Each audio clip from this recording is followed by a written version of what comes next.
Cancers can either be hematological or solid. Hematological are malignancies of the blood, solid are solid mass tumours of cells.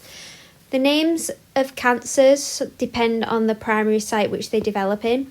So here's my little diagram of a dude with some guts and stuff, and the cancers that develop in said locations.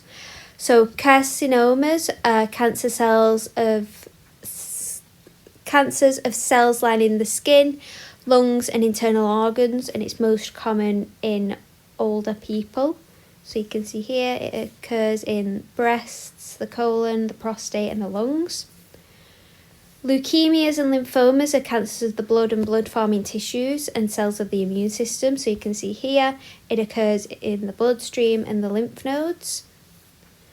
Sarcomas are cancers of mesodermal cells, so things like muscle cells, bone cells and connective tissues, and the most common in younger people. Here are some general statistics. So you can see here that the most common type of cancer in females is breast, which is a carcinoma. And in men it is cancer of the prostate, which again is a carcinoma cancer. The highest between both is lung, which again is a carcinoma cancer. Some general features of cancer cells is that they continue to grow and divide uncontrollably. They vary in shape and size than normal cells. They tend to have a larger and darker nucleus, an abnormal number and arrangement of chromosomes within said nucleus, and tend to cluster together without a boundary. So here's just a little comparison between cancer cells and normal cells.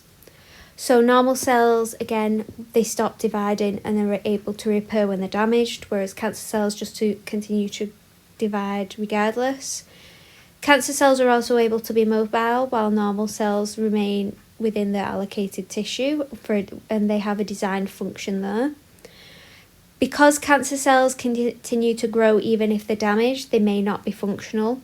And because the self cells, they are able to hide from the immune system despite not being very nice. And because of the abnormal nucleus and chromosome arrangement, they tend to have genomic instability, while normal cells do have this normal arrangement and amount of DNA and chromosomes. So there are many factors that can cause cancer, some of the main ones being the environment. So as I mentioned earlier, you've got UV radiation, some chemicals can affect you as well.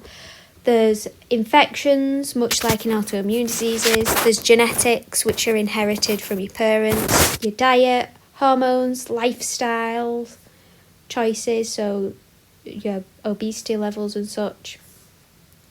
But again, talking about infectious agents, much like with autoimmunity, infections disrupt the normal cell signalling that keep proliferation and differentiation in check, and it weakens the immune system, causing chronic inflammation.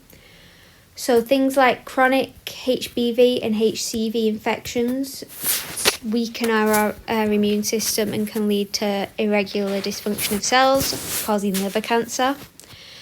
Some types of infections can lead to non-cardiac and gastric cancers, which are stomach cancers, because they, again, affect cell function.